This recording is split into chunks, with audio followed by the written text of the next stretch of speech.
Hello, and welcome back to another episode of the Black Men Matter series on the male perspective. The podcast that's all about dispelling stereotypes and shining a light on the rich and varied experiences of Black men from all around the world. Each episode aims to broaden understanding and foster appreciation for their unique stories that often go unheard. Now, here is your host, Lana Reed, to introduce you to yet another remarkable Black man with an insightful perspective to share. Hello, everybody, and welcome back to another episode of The Male Perspective. I am your host, Lana Reed, and today, on this day, I have the pleasure of sitting down with a gentleman by the name of Danny Ross. He is an author, psychotherapist, and owner of DLR Counseling Group. He is out here helping us get our minds in the right place, and I am looking forward to spending some time with him today, learning more about the work that he is doing and the books that he has out. But first and foremost, sir, as I always do, I take a quick moment to pause, say thank you to you for making time for me today. Time is a gift. Once we give it, we cannot get it back. So I truly appreciate you setting aside this time to talk. Little old me. With that, sir, welcome to the show. Thank you so much for inviting me. Awesome. Well, I got a lot of stuff I want to run through with you today, so I don't want to take up your whole day. So let me just kind of jump right in, and you're going to work your way through letting us get familiar with you. But the first thing I want to ask you, as I mentioned in the opening, you're in the mental health field, and you're a Black man, and historically in the Black community, especially with Black men, those two have not mixed. So my first question is, how does a brother get into the career field of mental health? Well, I always tell people, most times we have these large families in the Black community, and we have numerous issues that we know about, but they're not diagnosed and not dealt with appropriately. I think it all started with me, with my dad. My dad died when I was about 4 years old. And one of the most difficult parts of his death was not being told anything about his death, that he had died, or anything like that. And so I think one of the things that came out of that, I dealt with some insecurity. I was very, very quiet as a kid. And I was just finishing up my most recent book, Grief, Gray Hairs, and Growth. And I kind of reiterated that story again. And I think one of the things that I took away is I typically don't do well at attaching, or in the past, attaching to others because of that death, because it kind of sent a message that I just can't trust people to stay around. And so having difficulties with that, and not being from a family that communicates about what's happening in our lives, I started a master's in counselor education, and always told myself I would never go into the mental health route until I got tired of working in the school system. And I also think I have a perspective, and I don't just go along with things to just go along with them. I really believe in what I do and what I give out to others. So I started seeing some things that I didn't quite like in education. And I said, it's probably time that I move on and do some things for myself. And so got into the field. And what I ended up doing was having to go back and take some certification tests, and got my certification, did my supervision for almost 2 years, paying somebody. It's a big, long task and a huge test that you take.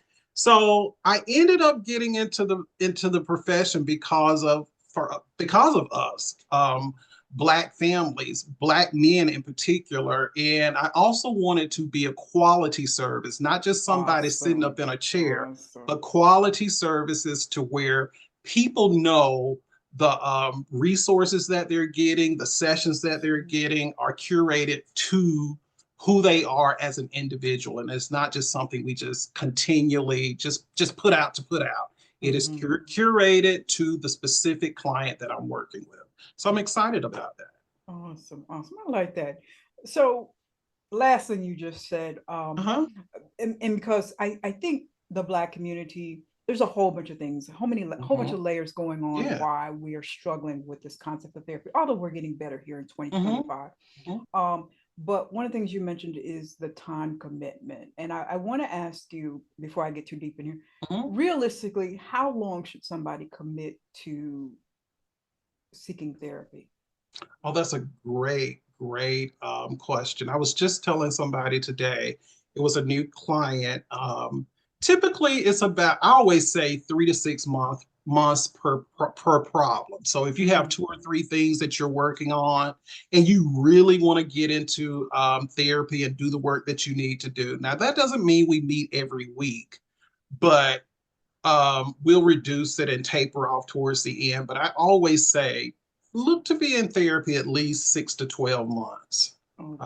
That's Okay. to me, that's very healthy. And especially if you had some trauma, you definitely want to be in therapy a little bit longer. Okay, that speaks to some Hmm. conversations I've had with people who are seeing the same therapist for 5 or 6 Hmm. years, and I'm like, maybe something's not going right here. Exactly. Well, one of the things, Lena, I think what happens is, in our culture, we tend to build community. And when we build community, you're a part of the family forever and ever and ever. And they want to invite you to each and everything that happens.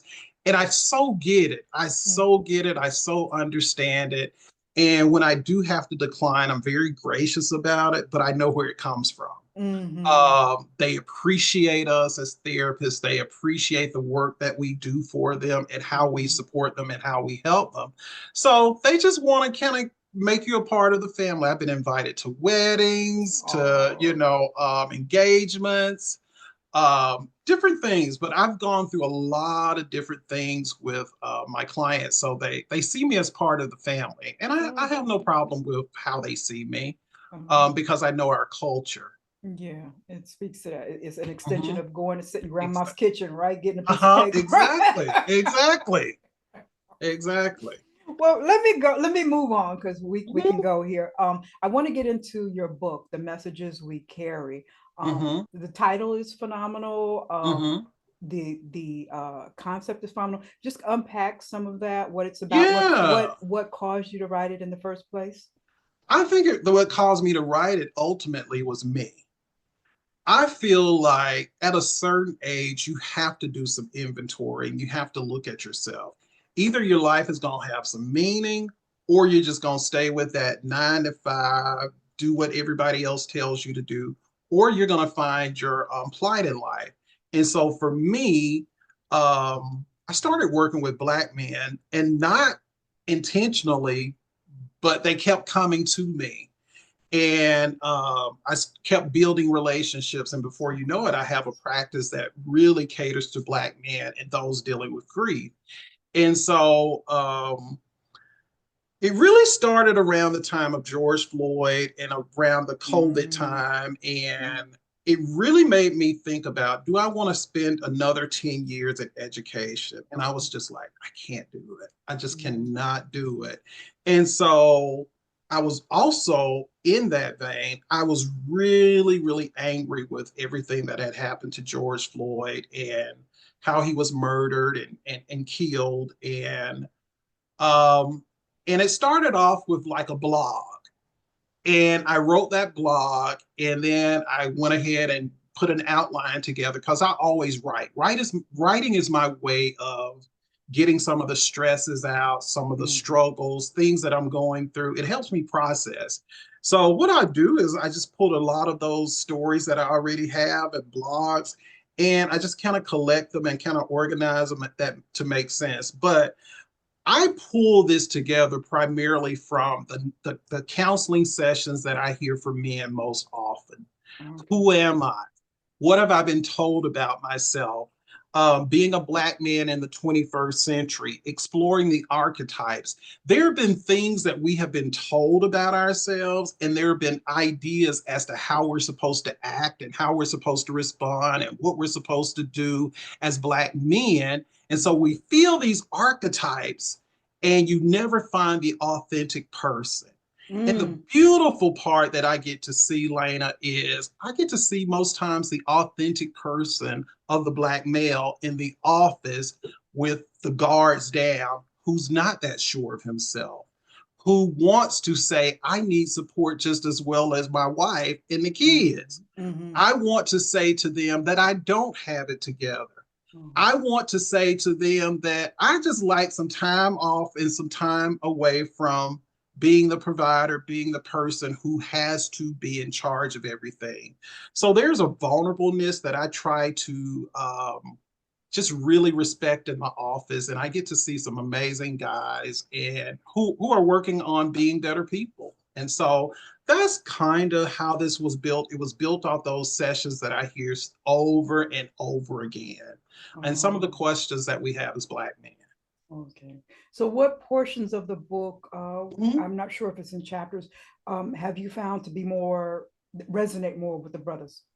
I think I get the ones that resonate the more are communication, dealing with emotions, the emotions I show and I don't show, and friendships among Black men. I think as youngsters, we know how to make friends and we have our friendship pool, but after a certain age, with guys, we're kind of weird. Um, if you say, "Hey, man, let's go hang out, let's do this," they look at you like, "Hey, what this about?" What's your angle, right? Exactly. So one of the things that I'm doing is really trying to support and educate my guys and help them understand that it's normal to have friendships. And after we meet a certain point in life, a certain age in life, we tend to think that we don't need friends. But I think around middle age and pre-middle age is when you really need friends because Mhm. kids are out of the house or they're leaving, and then we're trying to find our identity. And oftentimes, sometimes our brothers are reflections of us. But if we have nobody in our lives who is Mm. telling us about what's going on in their life and being honest, there's no dialogue. You guys have been talking since y'all were, toddlers. But for us, this is a new experience. So I created the brotherhood in addition to this to practice some of the skills that we go through in the office.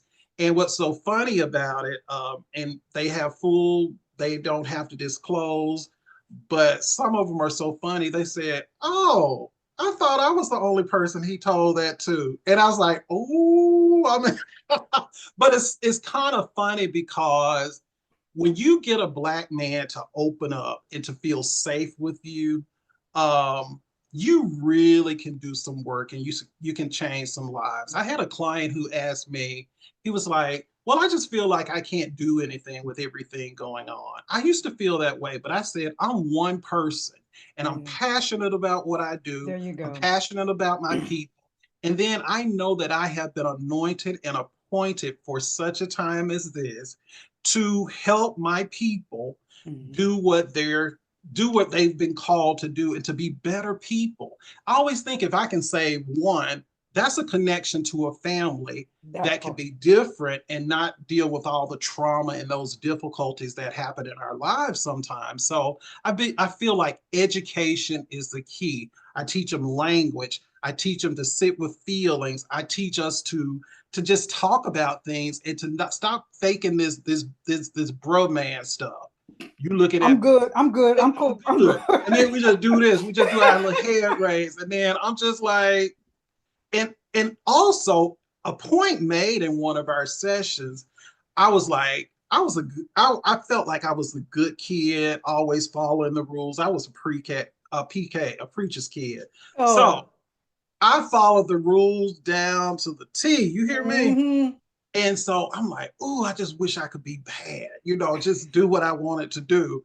And it's funny, and I shared that with the guys in my group, and they were just like, some of the ones who've come from some rough past, they were saying, I always wanted to be who you were, but Look at I that. was not allowed to be that person. Look at that. So sometimes we don't even realize that those people who are in the cool kids group, sometimes they just want to be over here and just be this kid who's doing the right thing, but sometimes circumstances Peer pressure, don't I'm allow seeing. them to become that. So it's just that was really amazing to me. Everybody's looking over at the fence at everybody else, right? Exactly, Oh, exactly. wow, wow. Hmm. Let me backtrack a little bit. Sure. So in the mental health Hmm. profession, there's very minimal Black people and Hmm. even less Black men.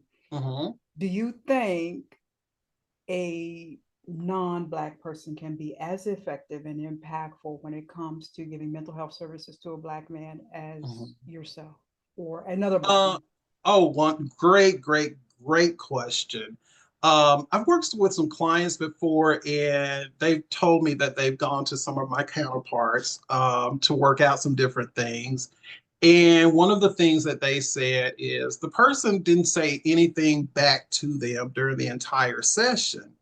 And so, one of the things that I want to do is kind of put some things together to let people know how we operate as Black Mm, people. We're community based. You got to talk back to me. Think about church. call and We need response. call and response. We need to know that the audience is listening and not just Preach, giving Pastor, big preach. preach. You on it now. You are on it now, Pastor. Take your time, Pastor. Take your Take time. your time. Take your time. And so those are the moments that I really I embrace that I get to unravel a language that Okay. other people don't get to understand. And then there's some cultural things that I'm in sessions. Sometimes I'm just like, God, I'm thankful he came here Thank because you. it would not look um, it would be probably difficult for somebody else to understand some of my clients Hmm. because you have to wade through some of the dialects, some of the things that are said, and it's not always coherent with some clients. But I praise them for coming. And what warms my heart is when they start using the tools and they'll tell me, "Well, I was having a cognitive distortion." I'm like, "What?" Okay, we bringing out the language. Okay. Yeah, a cognitive distortion, or I got to work on my self talk. Giving people a language really helps them get better because if I can identify it and call it a thing, I can Hmm. work on it.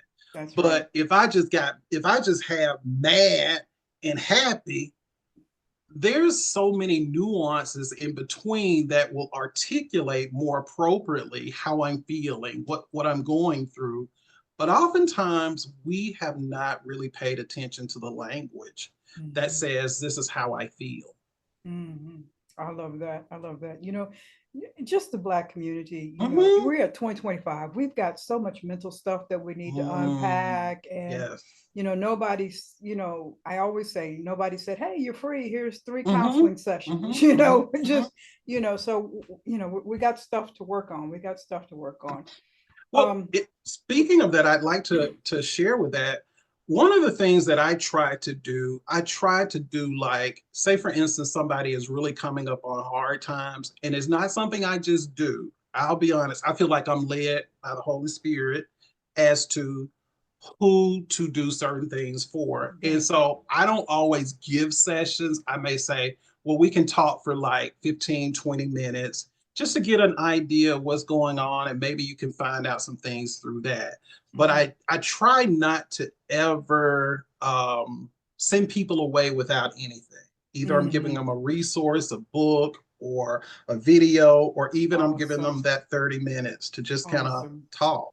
Awesome. That's all you need sometimes. That's Mm-hmm, all you need. mm-hmm. Let me go back because you said a lot of Sure. stuff, and I want to make sure my 56. We talked about this earlier, right? My 56 collected. But you talked about communication and with your Mm-hmm, significant others, mm-hmm, and sometimes us as the female counterparts, we want to say, mm-hmm, just talk about it. I'm here for you, and I want to mm-hmm. listen. But that doesn't always happen. It's Exactly. hard to extract Mm-hmm, that. Is there an effective way that the people around the brothers can get the opening mm-hmm, up and the mm-hmm. communication to take place? Yeah. I think one of the things that I see for both sides, for both genders, male and female, is open-ended questions. Be curious. Find out things about your partner. Don't just ask those simple questions. Tell me how that made you feel. So when your boss talked to you, what did you feel when they said that? And then you allow them to fill in the blanks, and you're not telling somebody what to do. I think we all want to be respected. I think we all want to be heard. And I think we all want to feel as though we can problem solve. Sometimes we just need an audience to allow us to say certain things out loud. Mhm. And I think sometimes our females get nervous when men start having feelings and they feel like they need to do something. Mhm. I think we have to normalize that they don't always want to be strong. And sometimes they have the same emotions and the feelings as you. I remember I had a group in the brotherhood, and it was just so telling to me. And one of the guys said, when I decided to come, he said, when I first got in here, and it was a group of men, he said, I'm gonna be honest, I was scared. You hear me? Things like that, when you set up community and places in a safe space to where a person feels as though they can be honest and share what they need to share, it's going to happen because you've done the work to create that space that makes it easy to talk. I often run into this as well. Sometimes my men get really geared up to say something, or they've talked about something, and when they share it, it's not received well. And so what tends to happen, the guy tends Oh, to clam up again, gotcha, gotcha. and he doesn't want to talk. Or I hear, I've tried that before. I tried being romantic, and I was rejected. I'm gonna be Mhm. honest with you. Men are some of the softest people if you really want to be honest. We have Mhm. we hide it underneath so many different layers, but I feel like as men, we're really compassionate. We want to be praised. We want to be seen as the conqueror or the fighter. And Hercules, so Hercules, Hercules. exactly. So when the women don't affirm that, Yes. it can turn into problems. And I always tell my guys, I say, you have to be honest in your relationships, because if you don't, you'll stay there in silence while reaching for other things to Mm, kind of fill that void. And we wonder mm, how certain things happen. We're not communicating, we're not talking, we're not speaking up, and we don't feel safe to talk. So if I mm. could give any piece of advice, it would be to create safety in your Safety. relationship. You be a safe place, and that's both male and female, Hmm. to talk about things. I find it really sad when I have a couple and I meet with them one on one just to get an idea, and they say, that's not my safe place. My partner is not my safe place. Why are we in this relationship then? Mm, it- because there are a number of reasons people are in relationships. Convenience. I always think about this back in Mississippi. Think about it. Half the time, you don't ever decide to go steady. You just end up with somebody. You just end up, oh, we date now. I was like, oh, okay. I guess. Okay. So part of what I'm sharing with guys and girls is to actually go through some steps to actually learn about your partner. What are the values? What are the likes? What are the dislikes? Hmm. Why would they want to be led by you? You have two or three ideas every week as to how you're gonna get rich, but I'm supposed to go along and be like, yeah, I got Yeah, you. that's not, No. no. Hmm. I get with my guys and I say, now you got to become a little more stable if you're gonna be saying you want to be the head of the house. That's right. That's right. That's And right. so we have it like that. So when I get to a certain place with my clients, we're talking, but we're getting something done. And that's Mm. the difference in, I think, what we call, our counterpart therapy versus who we are as therapists, as Black people. Yeah, I think it would be, I mean, just me personally speaking, I think Uh-huh. it would be a little complex for me to say, okay, you really understand and can relate where I'm coming from Mhm. and give me Mhm. effective tools to walk out of here Mhm. and be a better Mhm. person. Mhm. So Exactly. let me stop because I got a thought real quick just popped in my head.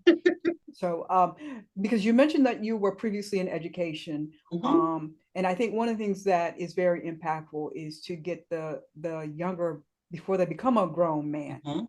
And we know, I'm hoping most of us know that the Mhm. educational system is very challenging for our young Black Mhm. boys.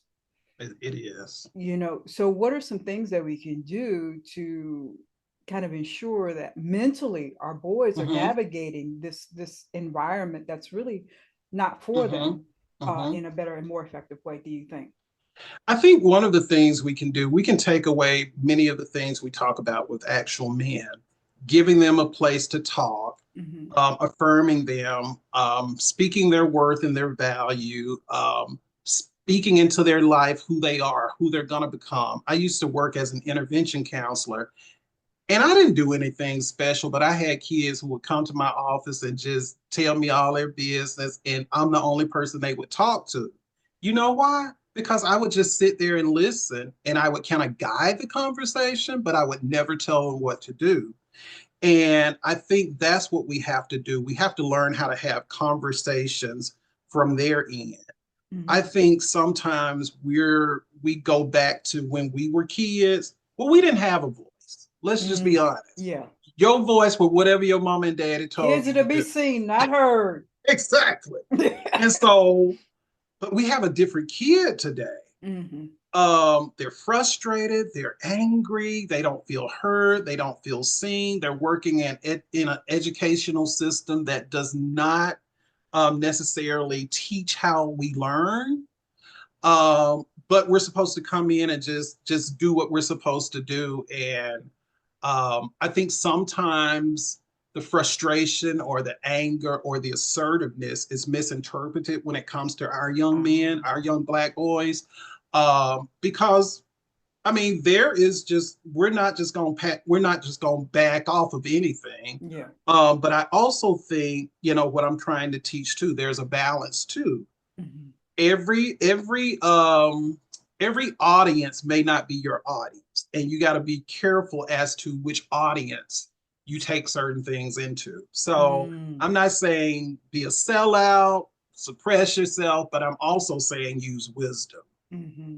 Hmm. Mm-hmm. Yeah, you go back to what you mentioned about George Floyd and some of the Mm-hmm. commentary that happened after his tragic murder, Mm-hmm. was, well, he should have just complied and he just should have. Mm-hmm. But then on the other end, as a man, you Mm-hmm. can't just mishandle me. So I think the Black man Exactly. has very different dynamics that they have to deal with. And I don't think a Mm-hmm. lot of people really understand.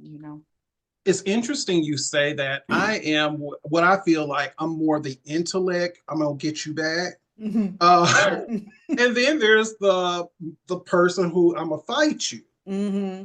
And I'm trying to get men to go more so to the intellect side because I feel like that's gonna last longer. I Yes. want your job. Hmm. I want you to be corrected. I want to know that something's being done. That pain is temporary. And that pain may cause you your life, hurting somebody else, and then them in turn, hurting you. And so I'm just thinking like we really have to teach different types of communication and make sure that our guys are safe, our young Black boys are safe, and our Black men are safe. Hmm. But I also know that we believe in who we are and what we do, and we stand up for ourselves. And so it's a fine balance. Fine Hmm. balance. Okay. And that leads into what are some of here in 2025, because we're talking about the Mm-hmm. young kids, and I'm always Mm-hmm. worried about social media Mm-hmm. and stuff. Mm-hmm. What are some of the messages and stuff that is really, problematic for Mm-hmm. brothers and young brothers today? I think there is a lack of a positive male influence, like in the immediate family.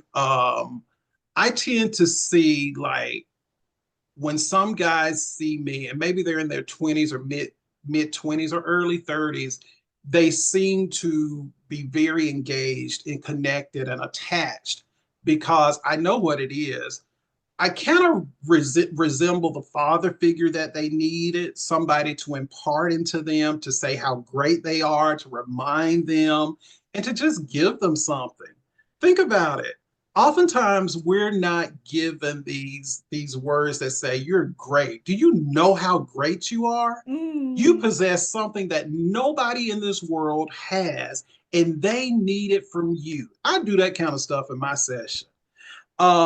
I say I'm probably the biggest cheerleader for my clients. When they make a Awesome. success, I'm like, we doing Awesome. that thing.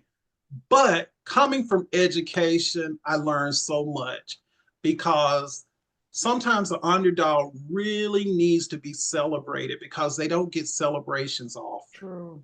And so when somebody does something amazing, I had this one client and we've been working on some depression kinds of things, and he finally made a breakthrough.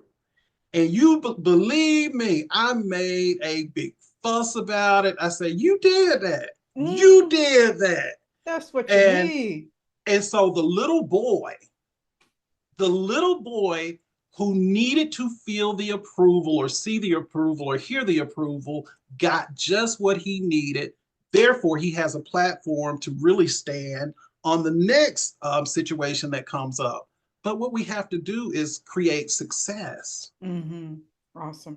And I think this is one of the things that I'm kind Mhm, of trying to unpack is going back to us as Black folks in our Black communities. mhm, One of the challenges that we have when it comes to dealing with our mental health effectively mhm, is turning to our elders and saying, "Hey, can we talk about this? Can we do?" And they're like, mhm. "No, not. Oh, yeah.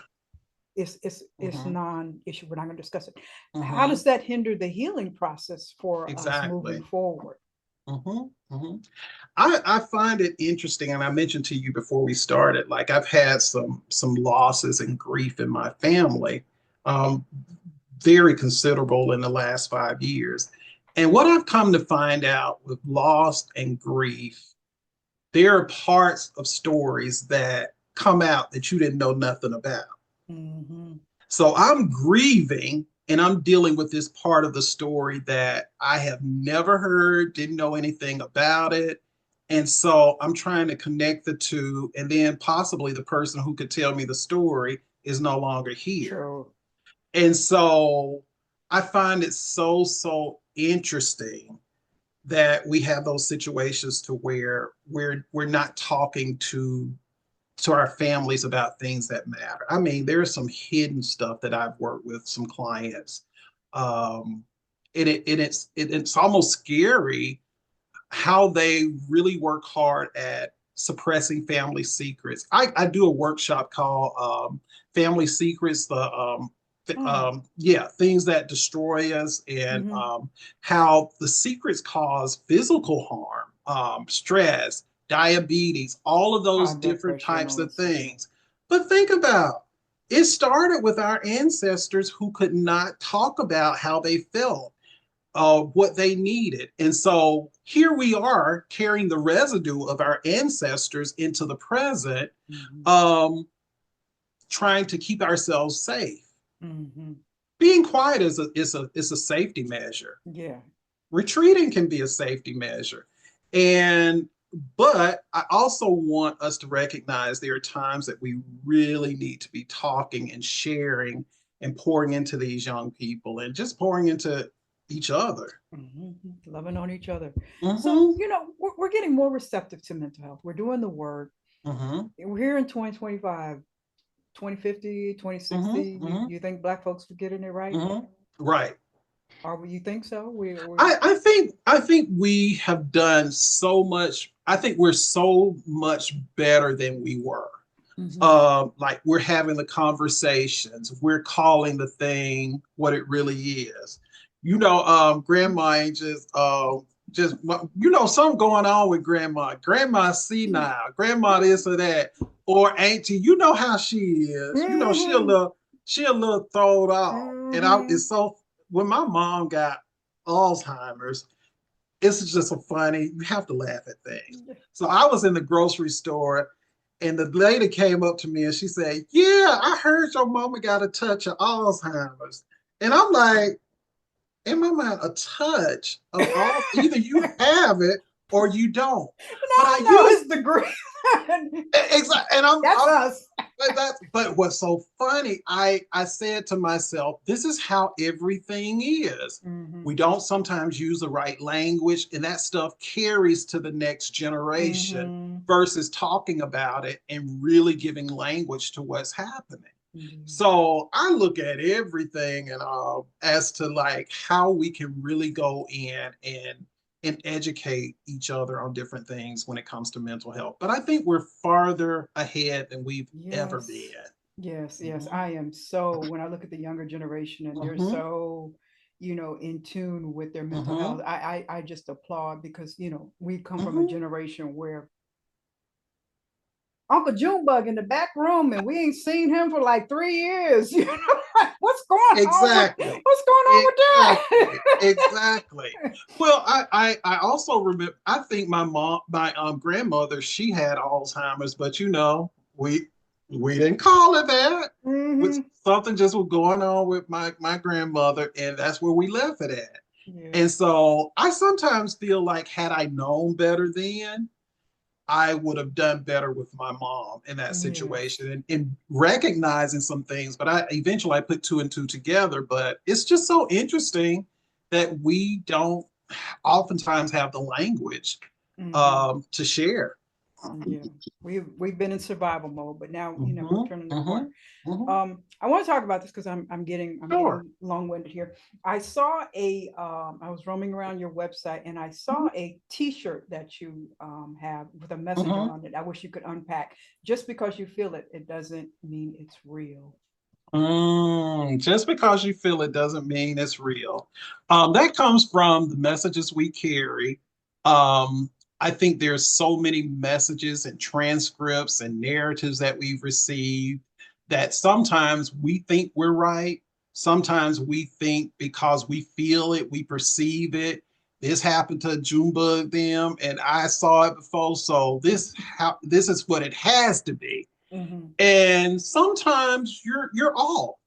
Sometimes you are off, and actually that just really sums up in everyday language a cognitive distortion. It's Hmm. something that I have learned wrong, Hmm. and or my ideas about this are distorted because I have a past that dictates, Gotcha. ooh, this may happen because of this, but it may not.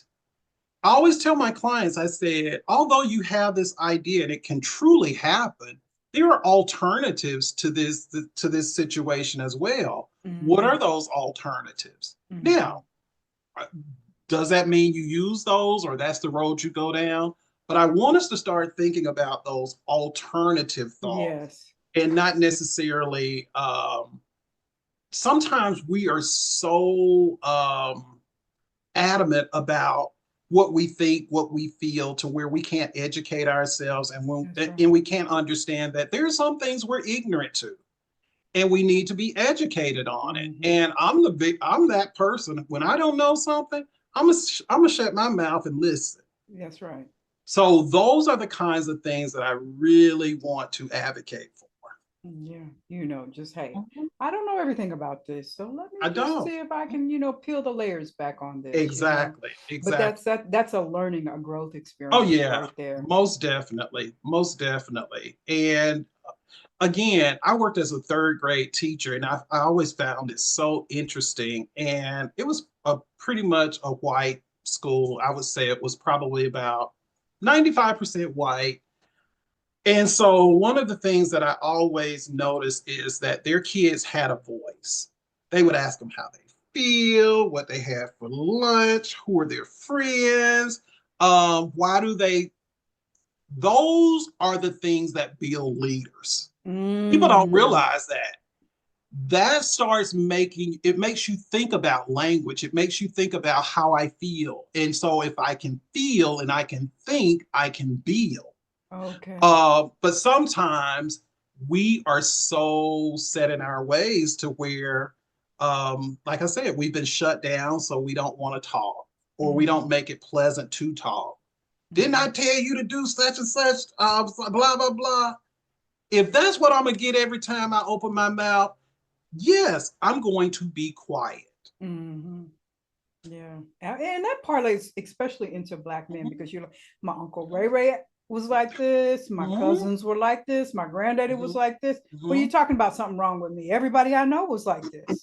Exactly, exactly. Mm, What's interesting, I always, but it's sometimes you have to look at your own history. Um, I had an uncle, and his name was Trouble. I guess that was his nickname. You hear me, Lana? I thought nothing of it until I started doing this work, and I started saying like, we become what we've been told. that's right. Trouble. Got He into was in a lot trouble. of trouble, and it gave me a little more empathy towards him because he wasn't always very kind to me. Mm-hmm. But it helped me to understand that I'm probably living out something he really wanted or dreamt of. And here I am, Mm-hmm. not having to go through the hard stuff, going to school, using my mind, not having to work, out in the, elements.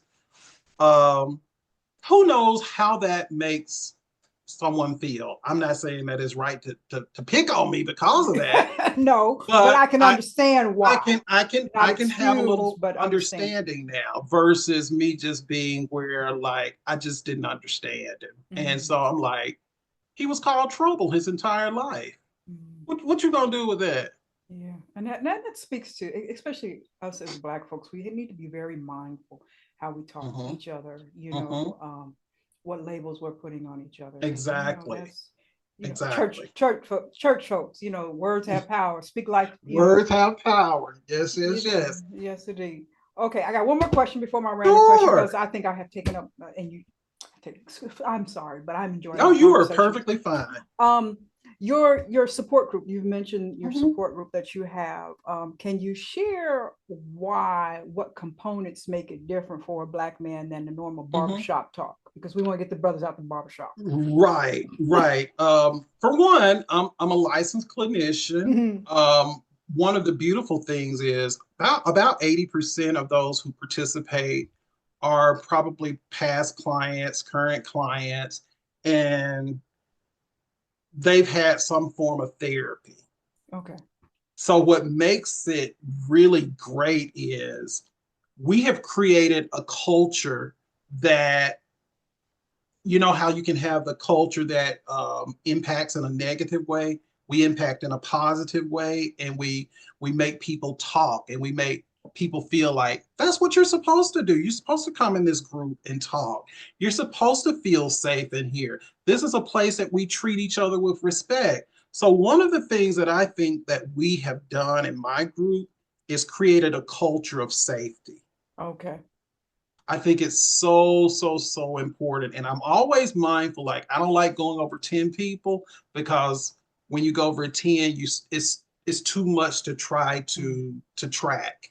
Mm-hmm. Um, but I think that's the biggest piece that really helps my groups be successful.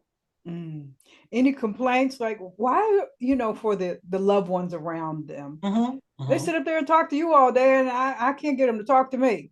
mm-hmm. I would imagine there would be some of that. Oh, most definitely. I stopped seeing kids for that kind of reason. Oh, Um, because parents sometimes don't want to hear the truth.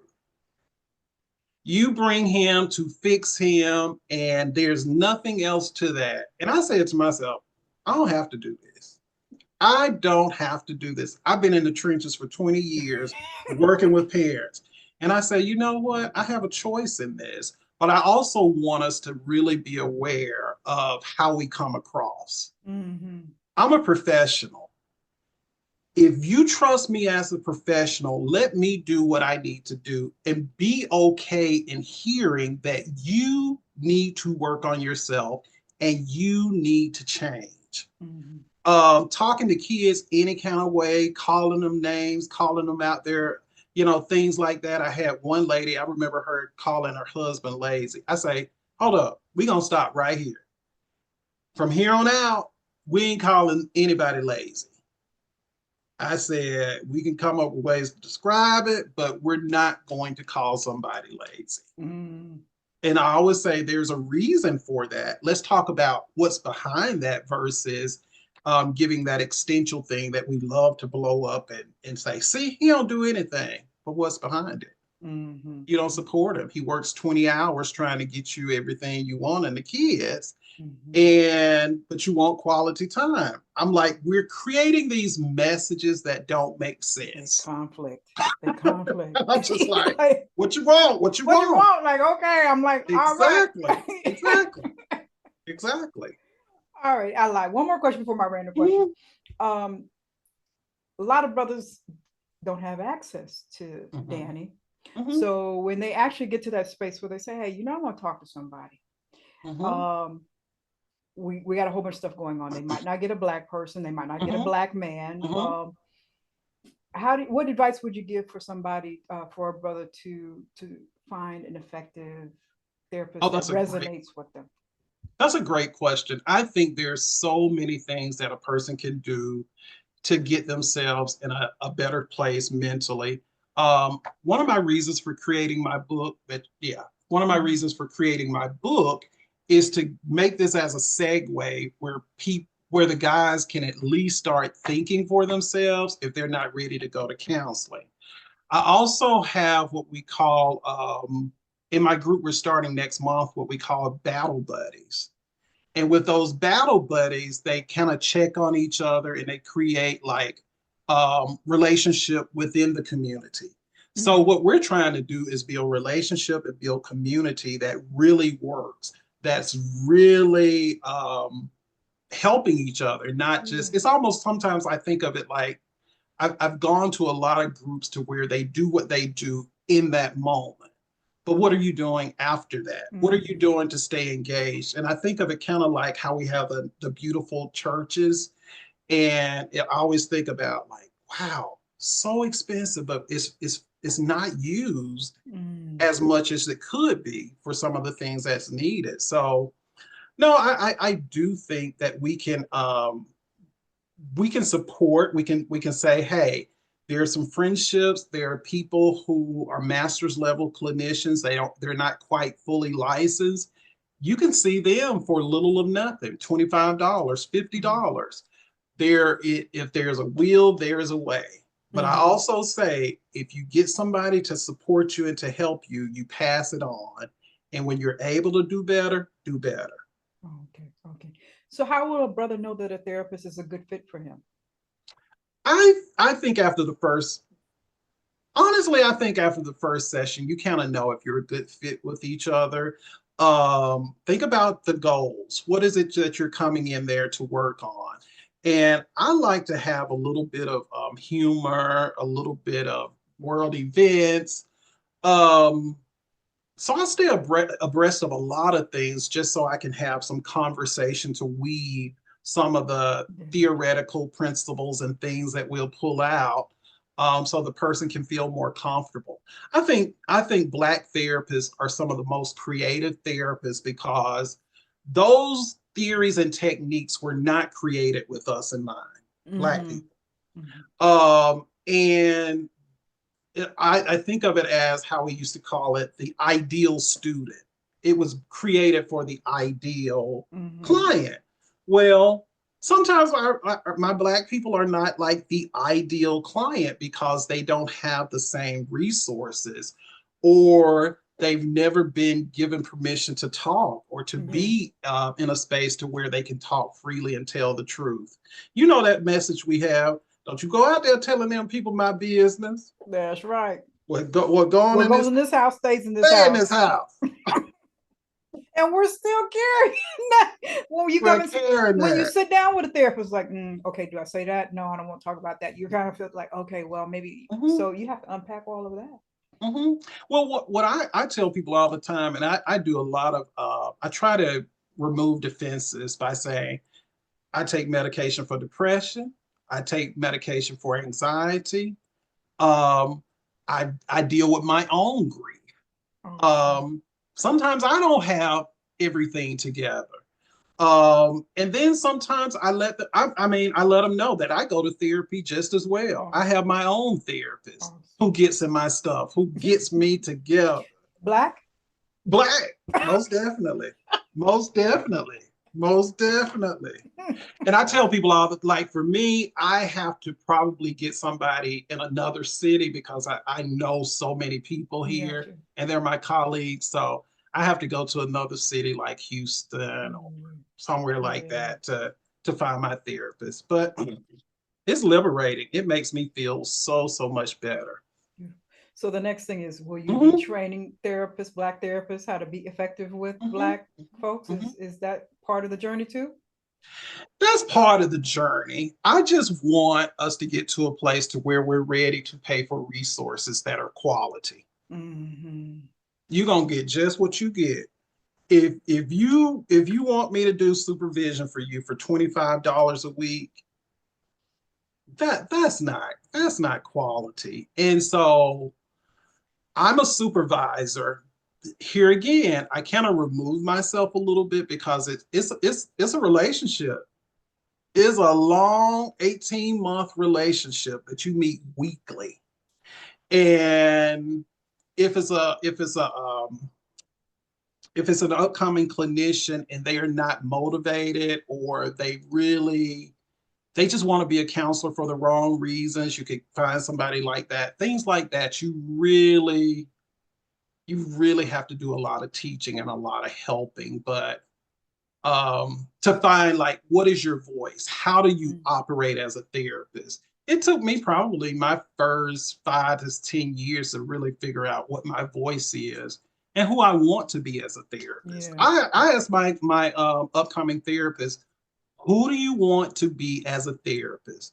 There's a social media you, there's the real you, and then there's a real you to yourself, to your family, all of those different pieces. But I think about that because sometimes therapists may not be aware of how they're coming across on social media. You are a professional. Things of that nature. I've done a lot of lectures and stuff like that. And one of the things that they told me, they said, "Oh, we looked you up." And I was just like, "Oh, wow." To just kind of see what I talk about, what I'm about. And I unabashedly support us. And I don't make any, I'm not sorry for it, because the dominant culture is the dominant culture because they do have many of the things and they don't have to even think about it, going without, or how that feels to not be seen. And so when it comes to us, I'm all about celebrating us, making sure those resources are in place, making sure that those that I hire or I train, they're competent. And I'm always trying to learn. I'm going to workshops. Just got my certification as an advanced therapist in grief, to help clients and things of that nature. And I'm EMDR certified, to where I can do some different things. DBT certified. I'm trained in those areas because I don't want to just be somebody that people just, you just go in and have conversation and get advice. In Texas, what is the commitment? What should somebody expect if they want to become Danny? Oh, you need to get this is a master's level clinician. You need to have a master's in counseling. It's about 60 hours, graduate hours. You take the state exam, which is a huge exam, and it encompasses everything that you learn as a therapist. And then you have to do supervision for 18 months. And after that 18 months, your supervisor signs off, and they say you're good to go. You send it to the state, and you should become a therapist within, I always say, about 2 to 3, well, realistically, because of supervision, almost 4 years, because the program is about 2 years. And then if you do supervision, that's another like 2 years. I would say about 4 years after your undergraduate degree.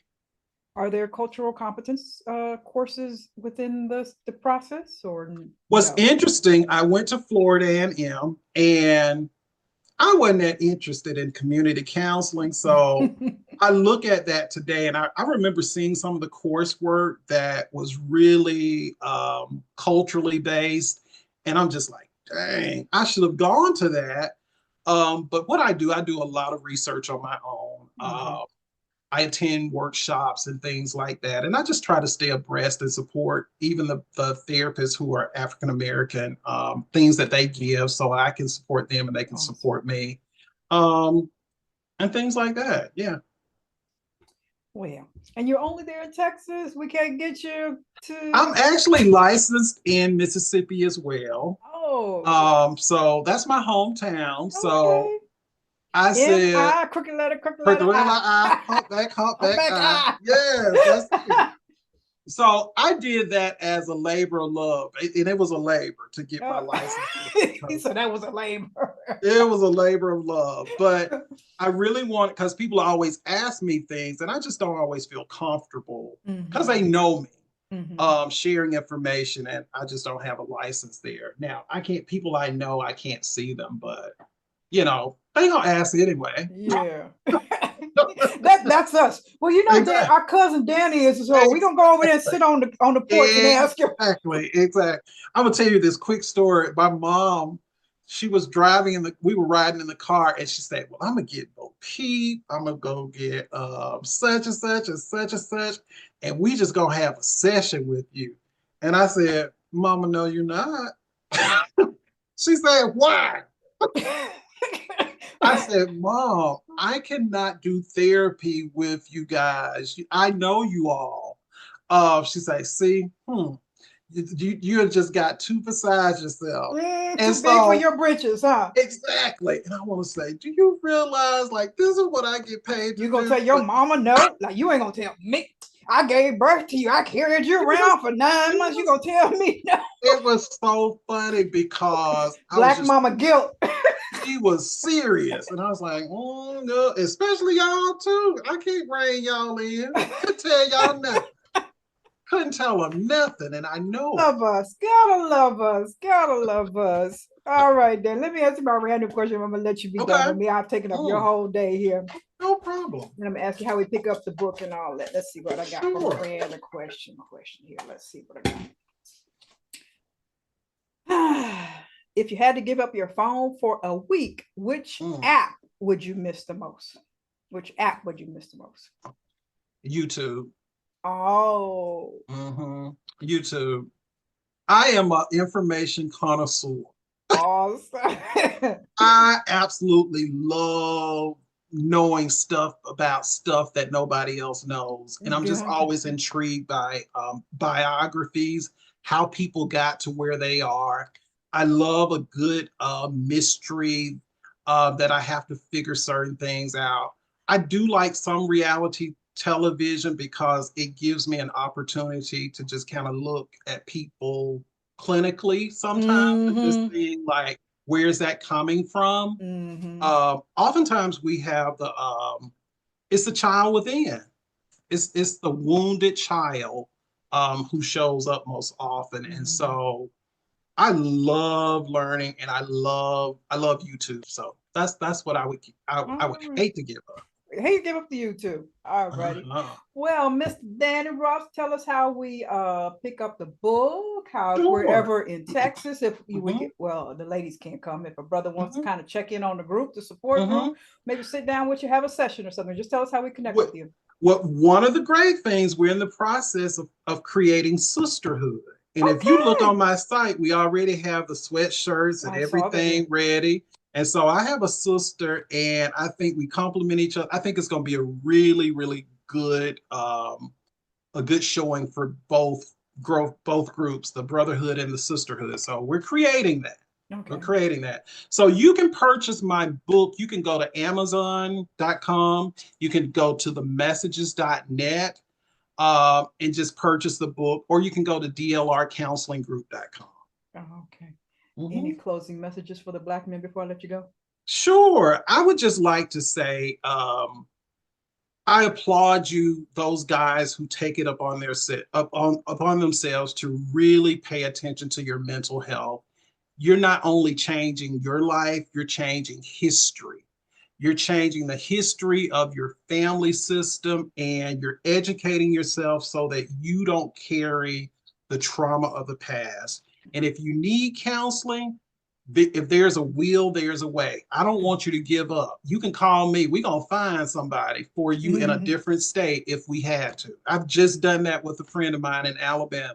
Awesome. I'm here to help. I got into this profession because I wanted to help my people get quality care. And so we're here, we're out here. You just have to find us. Mm-hmm. Good thing for Google and YouTube, huh? Exactly. Well, it's just always been setting with me. We have so much healing to do collectively as a people. And it's just so impactful how we interact with each other, how our communities are, functioning. So, I am just always so in awe when I run across somebody doing the work to help us get there. So I just want to applaud you. I want to thank you for the work that you're doing and will continue to do, the lives that you will touch, the minds that you will change, and the generations coming forward that will be in such a better place because of people like Danny Ross. So I appreciate you so much. Thank you so much for having this platform for us and talking about us and uplifting us. We need so much of that. Awesome. I hope I was a good listener too. Oh, you were great. You were amazing. You are amazing. Because us, we can. Awesome. I think this was a great forum, and I think this is a great show. I'll share this with other people, the work that you're doing, because I think it's so needed, and I'll point my guys to it as well. Awesome. Well, that is all for this week's episode of The Male Perspective. I'm your host, Lana Reed, and I will see everybody next time. Thanks for listening to another episode of the Black Men Matter series on The Male Perspective. This podcast is an initiative of Conversations in Color, a 501c3 nonprofit dedicated to uplifting Black voices. Make sure to check out our website, conversationsincolor.org, and be sure to like, share, and subscribe on your favorite podcast platforms. We'll see you on the next episode.